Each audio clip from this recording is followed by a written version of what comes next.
Hey everyone, Chris Carter here from the Locked On Steelers podcast. Today we've got Derek Bell on because it's NFL draft week, so who better to bring on and talk about his expert analysis? We go over that, we go over first round options, the quarterback class, and we talk about the final mock draft Monday winner of the season. It's the Locked On Steelers podcast. Let's get into it.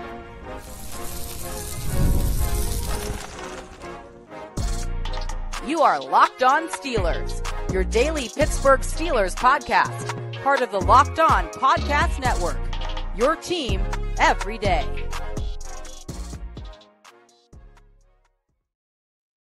Hello and welcome to the Locked On Steelers podcast. I'm your host, Chris Carter, bringing you a daily dose of all things on the Pittsburgh Steelers. As always, you can find the show on your favorite podcasting apps and on YouTube. Like this video if you enjoyed. Subscribe to this YouTube channel to get all of your daily Monday through Friday episodes, as well as our bonus content. We thank you for making us your first listen every day because we're your team every day. And today's episode is brought to you by Nissan and the new 2025 Nissan Armada. Stay tuned for the Armada Player of the Week later in the show. As I said before, we're rejoined by the man himself, Derek Bell, Steelers analyst for SteelersNow.com, draft analyst as well, draft expert there. Derek, we had you on a little bit ago. I said I wanted to bring you back on draft week, so here we are kicking off draft week, and you recently released your D-tackle rankings for this class, which I think we can all agree has been one of the most intriguing positions to analyze for the Steelers' needs and for the talent that's in this class here. But I wanted to kick the show off by letting you kind of go over your rankings and talking about why, who you see at the top, why you see them at the top, and where the Steelers fall in that equation.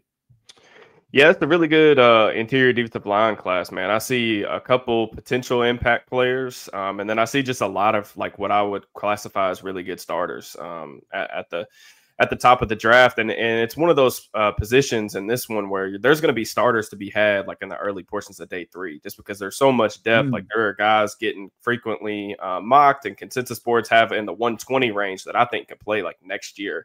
But just like starting off with my rankings, my top ranked defensive tackle is Walter Nolen from Ole Miss. Definitely a controversial opinion among the draft community, but I just think that his combination of traits, the burst, the lateral agility, just the grown man strength at 21 years old, I'm really intrigued by what Nolen could potentially be, but he frequently makes plays away from his gap. I like that. And I just think he has a little bit more upside than my number 2 guy, which is Mason Graham. They haven't really been connected at all with either of those guys. I think the more commonly mocked players are Kenneth Grant and Derek Harmon.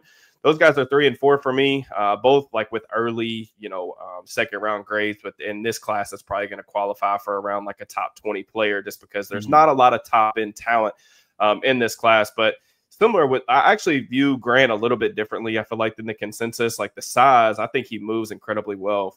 You look at like the USC game, there are flashes of him being a productive pass rusher. He's way more than I think just like a 2-gap plotter. I agree. But I think if there's better pad level there, especially as a rusher, you'll be able to see him unleash his power on those bull rushes more. And then Derek Harmon, I think that's been the most commonly mocked name to the Steelers. I really like Harmon as a player, man. I just feel like he's a set it and forget it type of starter for a really long time. He does remind me a little bit of Stephon Tuitt.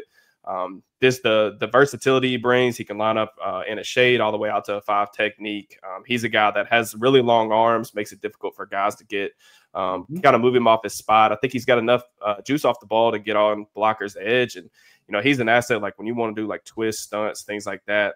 Harmon's a guy that can be the masher, and he can also be the looper. So 55 pressures, I think, last season was a career high for him, led all FBS defensive linemen. So there's a lot to like with Harmon as a player. And I think if they were to come away with any of those guys, I'd be pretty happy.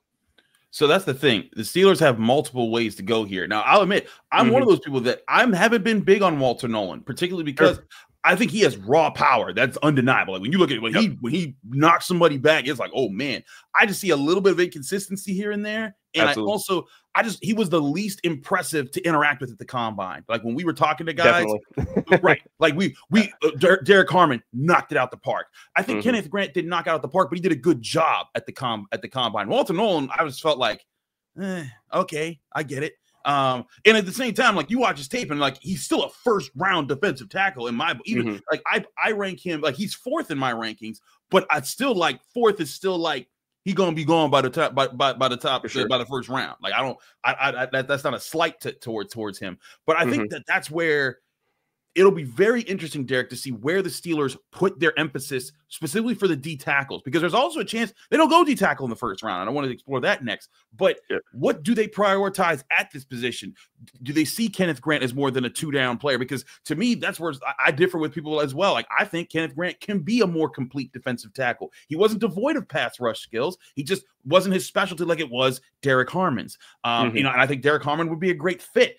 I look at this. I've been big on Kenneth Grant. If they can get him, I think he's along the lines of what they want.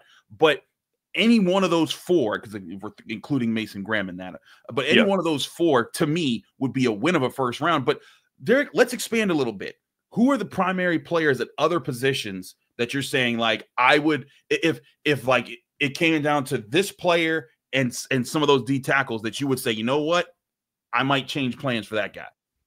Yeah, I mean, just guys that I'm pretty high on in terms of being ranked like as top 15 players in the class, like true first round type grades. Matthew Golden from Texas is a guy that I really like. They've had some good contact with him. Golden for me is he's just extremely well rounded. I know people have production concerns. It took him a little bit until his third season, like really the second half of this past season, to really break out. But I just think, the speed, like the verticality he presents, he can high point the football. He plays bigger than his size would suggest. He's a guy you can move around the formation. He can play on the ball. He can play off the ball in stacks. You can move him inside of the slot. He has the in-out quicks, the ability to get in and out of breaks really efficiently, I would say, and create that separation. So there's a lot to like with Golden. He's somebody that I just think is like rapidly ascending. So that would be one. There are some other players, man, but like I really do feel like defensive tackles like kind of in the right range for the Steelers.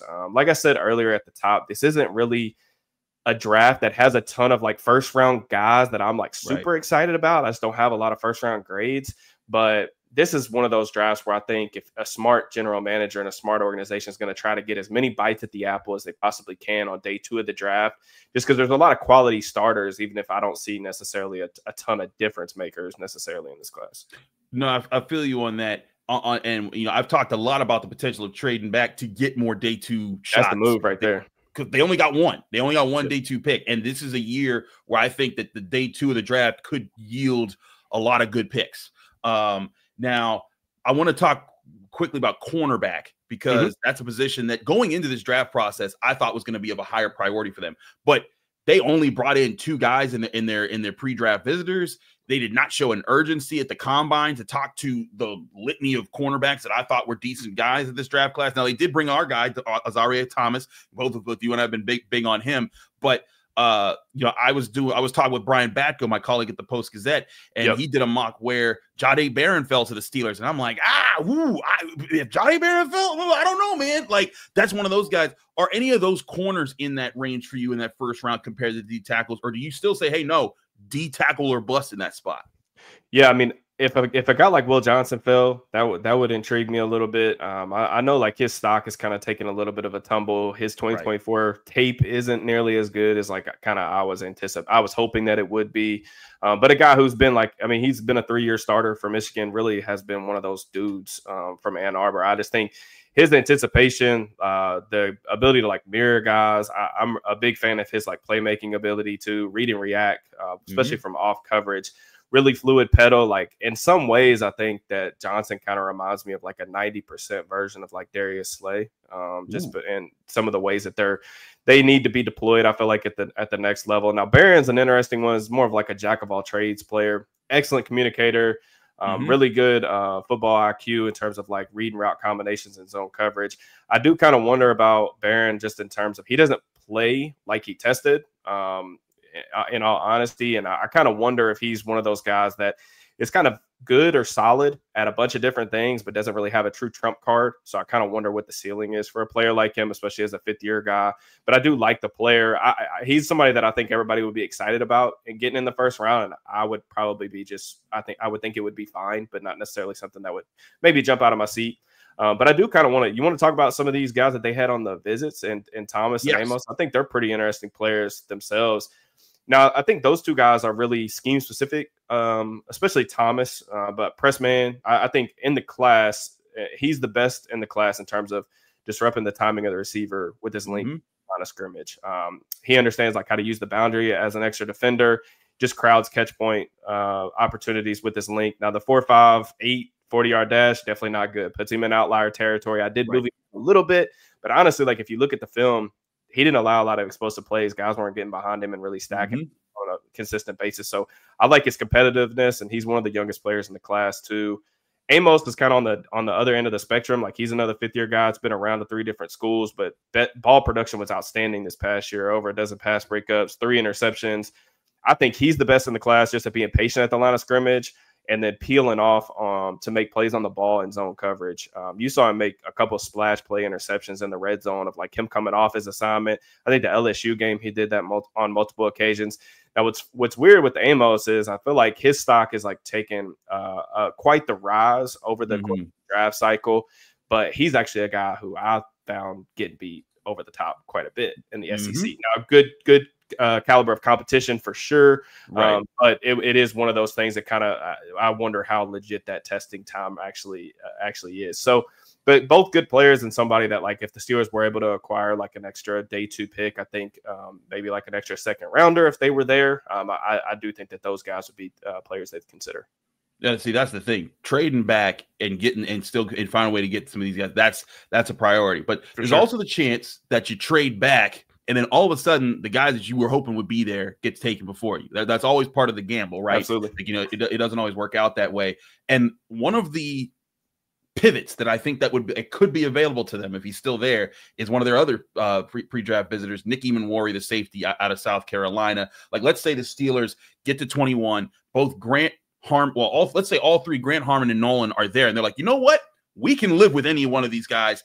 Let's trade back 9 spots to like the Bills or the Chiefs, right? And be like, we're gonna move back, and we got our day 2 pick, and we've got it back. Then all of a sudden, 30 comes around, and all 3 of the D tackles are gone. You're like, oh man, that we guessed wrong there. If they wound up with a Nick Emmanwori and also a day 2 pick to an extra day 2 pick along with their 3rd round pick, would you like that idea of a Nick Emmanwori put in this defense? Because a lot of people are wondering, like, what are you doing? You just signed Thornhill. You got Deshaun Elliott. You got Minka. Like, is safety even a need right now? Yeah, I mean, so I've talked to a couple different scouts, non-Steeler scouts, that have both told me that Emmanwori is their top-ranked safety, and it just seems like the general consensus is that he's going to be a top 20 pick. Now, I will say this about Emmanwori. I think the vision, if you have a good imagination, I think you can easily see Emmanwori being like an impact player at the next level. 10.0 relative athletic score, 4.35 or 4.38 40-yard dash, 220 pounds. I think the tackling radius is awesome. He's able to get guys on the ground in space. He did it to Luther Burden like 3 times in the Missouri game. I really liked that. He uses length really well at the line of scrimmage. You can easily like a plug and play type of spot for him as a rookie is going to be like as a tight end eraser, somebody that you can match up with some of these athletic guys that fill out to the slot. And you can have him play some man coverage. I do think the ball skills are pretty good. He's a pretty athletic leaper, got the straight line speed to carry guys up the slot vertically. The one thing that I kind of was like just really disappointed with Emmanwori's tape is like he's a bigger dude that doesn't really play big. And that kind of worries me a little bit at the next level, especially because we've seen some guys in this particular archetype flame out a little bit. He is a linear mover, like doesn't change directions or move laterally as well as maybe like you would assume with how freaky his like straight line movements are. But I think is that something that can be coached? Like, absolutely. I just wanted to see him take on blockers with more physicality, because if you are going to project him into more of like a box safety role or a big nickel type of role, and that's kind of where the difference between like him and a guy like Derwin James, who he's like often being compared to, and like he looks up to Derwin as like a role model to like model his game after.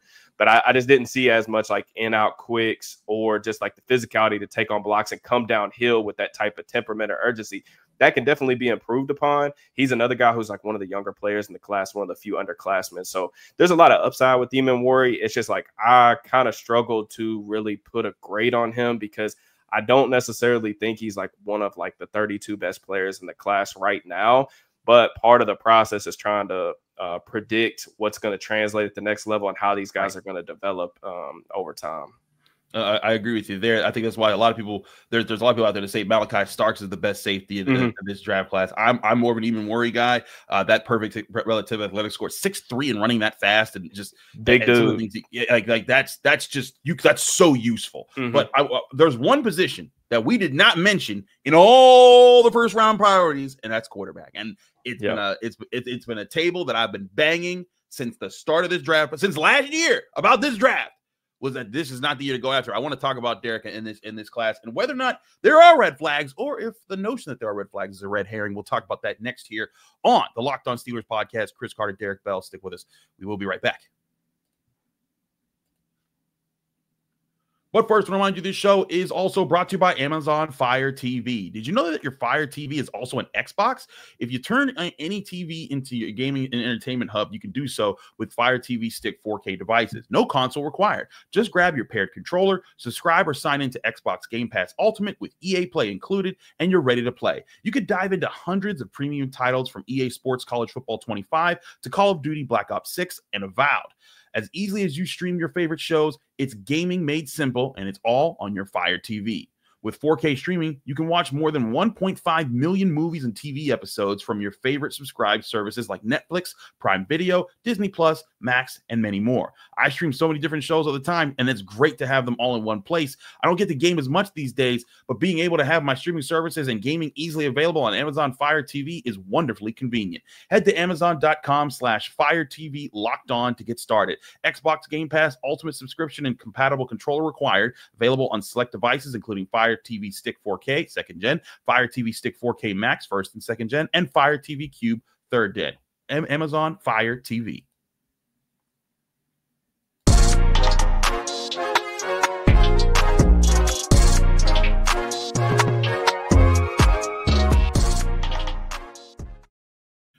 We're back here on the Locked On Steelers podcast. Chris Carter with Derek Bell. Derek's here with us. Derek, let's talk about this quarterback draft class.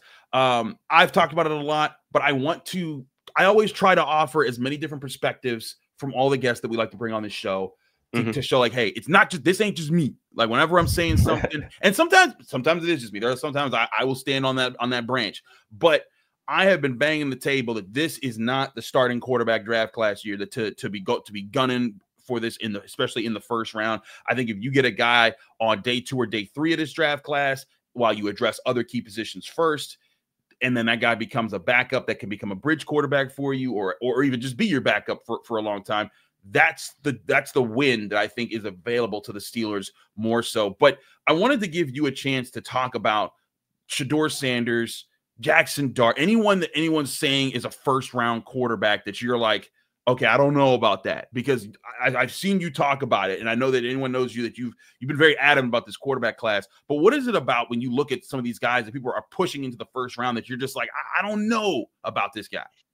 Yeah, I mean, when the Steelers kind of went through this cycle in 2022, kind of had a lot of the similar thoughts, but I do think that this class is better than like the Kenny Pickett year. So I'll start off with the positive on that.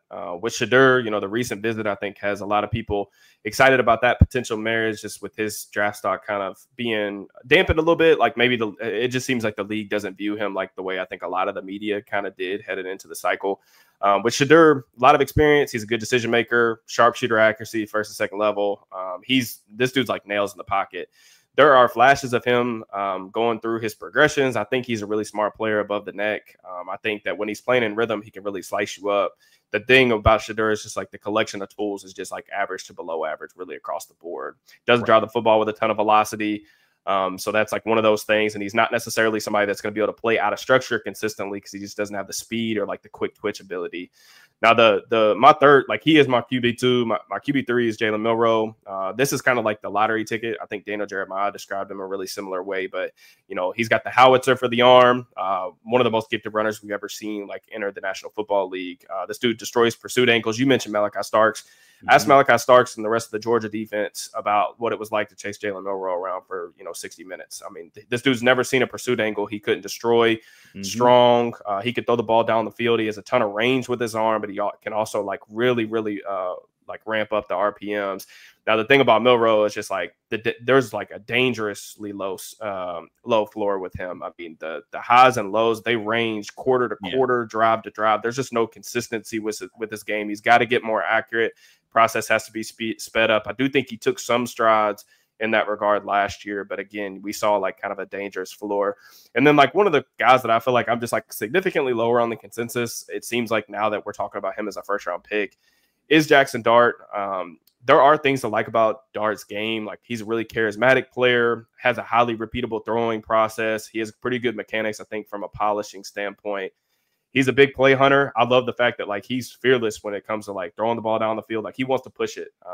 Like I said, ton of moxie. He can layer the football with outstanding touch to the second level. I thought that there was some really good examples of him getting the ball up and down. Dart's decision making is something that will need to be improved upon, but I think that it will be made difficult because like the scheme he was playing in was really good for like getting college stats, but didn't really ask a lot of him from a mental processing standpoint. So I think he's going to be behind the gun there a little bit. Like everything from an anticipation standpoint is going to have to be kicked up into high gear. I'm not really necessarily worried about the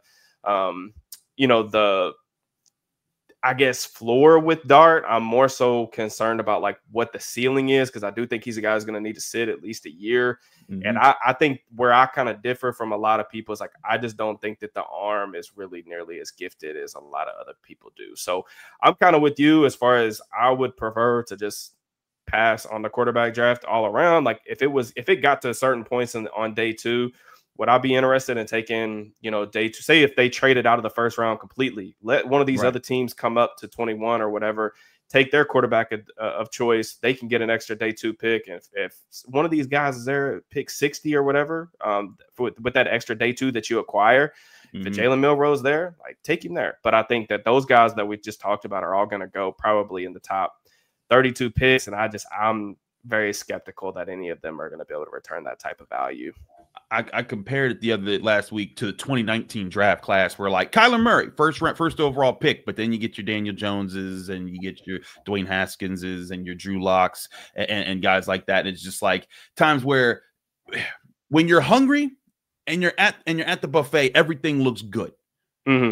That's where a lot of Steelers fans are. I think that's where a lot of national people are when they mock a quarterback to the Steelers. They're like, oh, the Steelers are hungry. You know what? They'll get this guy. This guy could be something. This guy could be something. But to me, the key at quarterback is not rushing to try to go get a guy just to get a guy, because you got to add things up. And it's like you said, it's got to be traits that translate, because there's plenty of guys like Kenny Pickett. Kenny Pickett lit it up his last year at Pitt. I covered that. He did a lot of really good things. And I thought, hey, if he can stack things well, if he can get in the right system, have a good old line, have good playmakers around, he could be a system quarterback that makes something work. Well, he didn't become that with the Steelers, obviously. And now he's with the Browns. And that's a whole thing.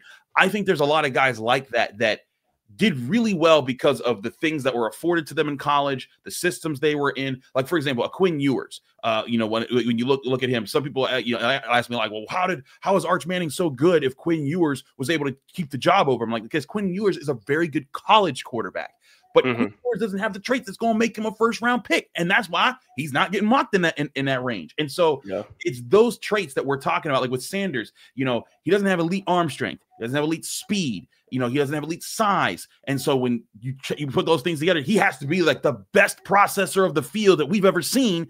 And I think he's a good one. I just don't think he'll be great at that in the NFL, especially with the game being faster, bigger, taller, and everything there. And that's why I'm just on the hey, I hear you if you like some of these players, but there is no reason when I do my top 100. First of all, Dart's not even in my top 100. I do not like you're way lower on him than I am. Then that's what I'm saying. Like he push him down. I have Shedeur and I think 44 on my big board. I think I have Milroe at like 77ish or around there. But like that's how far. Like again, like you said, if you traded back to the back end of the second round and you took Jalen Milroe there, that's a fit, or early third round. Like that's where I think that those guys are worth it. But again, it's because of the traits that offer for them to be legitimate franchise starting quarterbacks. They're not all there. It's going to take several things to connect compared to when Joe Burrow came to the league and it was like, dog, just put him in an offense. He's got everything already. Yeah. And I think it's just tough because, for one, NFL teams themselves are pretty bad at evaluating the quarterback position. There are just a lot of misses at this position, which makes it a really but you need one for success in the NFL. So I do understand, like, everybody kind of mocking quarterbacks to the Steelers, and like I understand like the fan base is kind of impatience with that position. Like I'm the same way. I'm sure you'd like to watch good quarterback play. I'd like to study good quarterback play with the Steelers. Ooh. Yeah. but you also have to be like set realistic expectations for these players when you're evaluating them. Be honest and critical with your evaluations. Now, like the difficult part about like this class in particular is the environment of these players that they were operating in. The ecosystem is going to be completely different in the NFL, and they're going to have to be different players than they were in college to really succeed and hit their ceiling, in my opinion. Shedeur, he probably needs to be under center, and he's going to have to, like you said, win with anticipation, win with ultra aggressive processing, be somebody that is consistently like getting the ball out on his back foot. That's not how he played in college. Like, he was one of those guys that kind of ran around. Some of that was because of his offensive line. He played in a really they didn't have an offensive line, really, honestly. And then with Dart, you know, there are things that really I like about Dart too. Like, he's a really good scrambler. Like, he's somebody that finishes runs. That's why I said, like, he's charismatic. Guys are going to really rally around him because, like, he's one of those dudes. He'll truck stick a linebacker. He'll jump over somebody to go get the ball in the end zone, in the red zone. But with him specifically, there are so many a la carte type of plays on his film where there are guys running wide open. A good barometer for offensive coordinator play is, are the first and second read open consistently? That just doesn't happen as much at the NFL level, like on a 100%. I mean, Lane Kiffin was dang near batting like 90% last year. I mean, guys are running it wide open all the time. So it's just he's gonna have to play like within structure, like hitch up into the pocket. Like I said, the processing speed is gonna have to be kicked into overdrive. That is something that can definitely be learned. It's just, again, when you're talking about we're talking about him potentially going to the Saints at 9, and I struggle to see like a world in which he has the upside to kind of return value on that, especially for somebody that I think is going to need to sit a year. Absolutely. That's what I think. We're on the same page here. You know, this is not the year to reach high for it. So don't reach high for it. Don't miss out on opportunities. We'll see if they listen to us. Hey, we'll see. Because you know what? Like, I have been positionally right, I'd say like 80% of the time in the past like 6 years or so. Like I called them trading up for Devin Bush. 2021, I said that was Najee Harris, right? I picked Najee Harris perfectly. I did not see Kenny Pickett coming. I thought either A, he was going earlier, or B, they were going to get like someone else. I called, who was that? I called Broderick, and I called it was tackle. I didn't think it would be. I thought Fautano would be gone earlier, but like I've had good general ideas where the Steelers are going with a lot of these positions. If they switched it up here, I'd be like, whoa, okay. They do see something different, and that's going to change the entire tone for how the season is. But let's get to some mock drafting, because it's our final mock draft Monday with the draft starting on Thursday. We've been getting all your picks all season long. Did you win? Find out in the next segment here on the Locked On Steelers podcast. Chris Carter, Derek Bell. Stick with us. We'll be right back. But first, remind you, this show is brought to you by Nissan. The Armada Player of the Week is brought to you by our friends at Nissan and the all-new 2025 Nissan Armada. Each week, we're taking a look at the draft prospects to pick one guy that stands apart, the guy we believe showcased the strength and power needed to push the Steelers forward as we look ahead to next season. This week's Armada and clear-cut player of the week is Ole Miss defensive tackle Walter Nolen. The Steelers' need a defensive tackle is prevalent, and Walter Nolen is a physical force who can dominate them on the line of scrimmage, just like the Nissan Armada conquers the road with capability and confidence. When it comes to the Nissan Armada, they say go forth and conquer, and that's exactly what I think Walter Nolen can do with the Pittsburgh Steelers. It's clear that our player of the week is ready to conquer the road ahead with confidence, just like you can in the all-new Nissan Armada or any of the outstanding vehicles provided there. Take the Nissan Armada, Rogue, or Pathfinder and go find your next big adventure. Shop at nissanusa.com.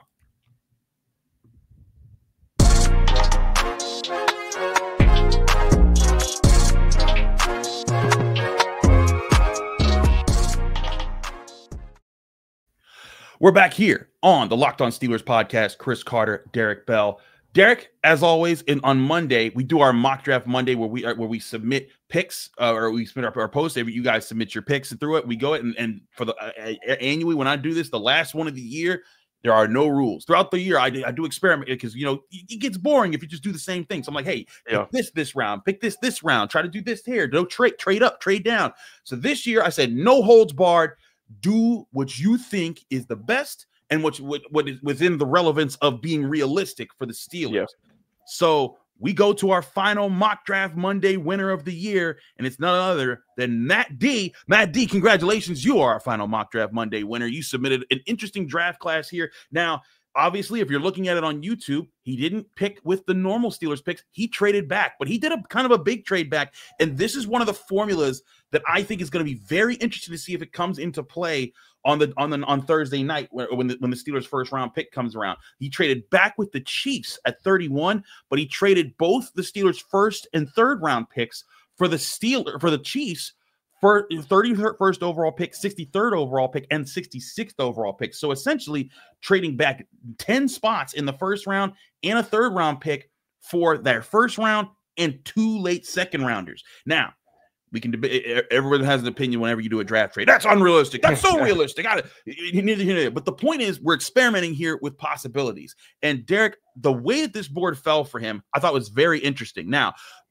you and I think we could both agree. I doubt Walter Nolan's actually there at 31, but mock draft simulators are going to mock draft simulate. But what Matt D did here was Walter Nolan at 31 with the Chiefs' first round pick. Then with his 2 picks in the second round and early third round, Quinshon Judkins, the running back out of Ohio State, at 63. Kyle Williams, the separator receiver out of Washington State, at 66. Then in the fourth round, dipping back into defensive tackle with C.J. West out of Indiana, and then fifth round gets his quarterback Kyle McCord out of Syracuse, cornerback Caleb Ransall at 185 out of Tulane, and then wrapping up the draft with Konate Mumfield, another separator wide receiver, at 229. Derek, let's just go over those first 3 picks in the trade back.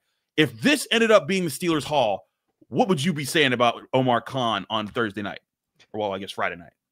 Man, I think we need to give Matt the reins this week, man. That's a pretty good mock draft. I'm a big fan of what he was able to accomplish there. Like I said, I'm pretty high on Walter Nolan.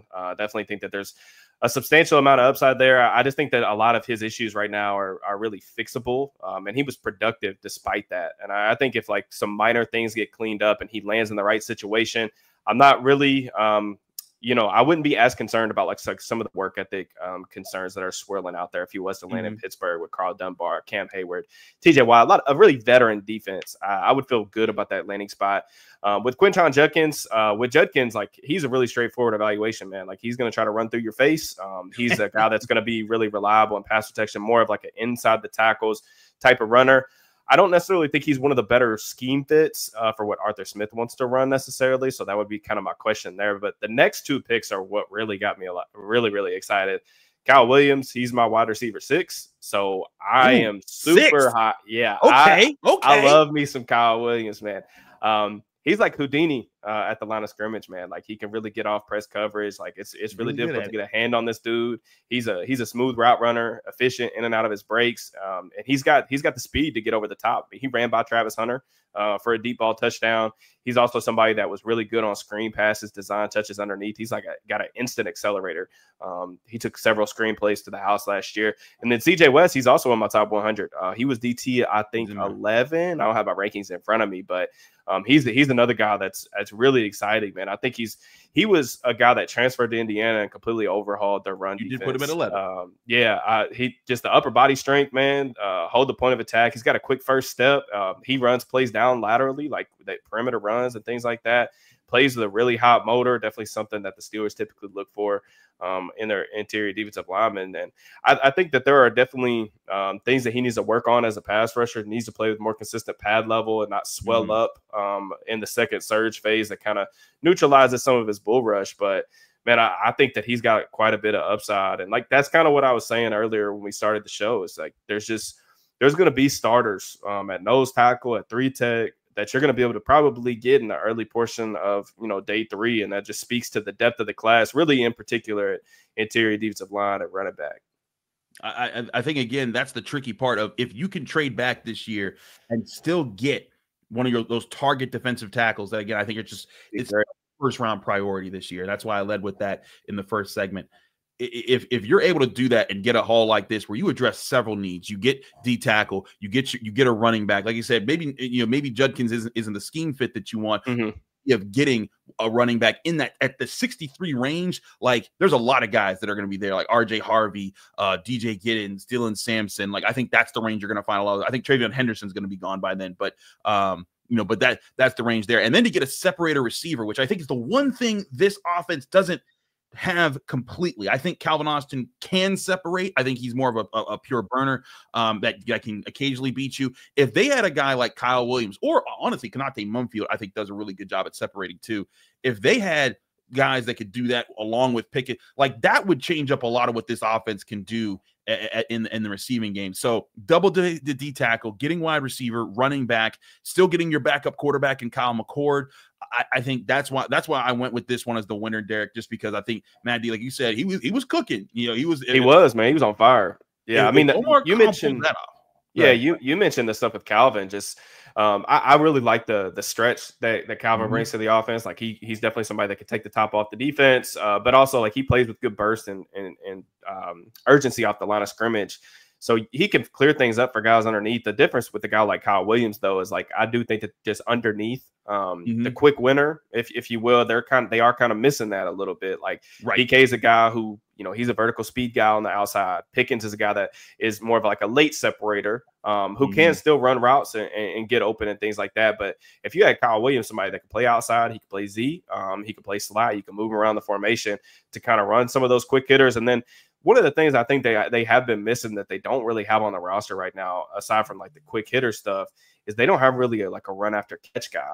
And like that's one of the things that really intrigues me with Williams, just because like some of the screen passes and just the vision as a ball carrier.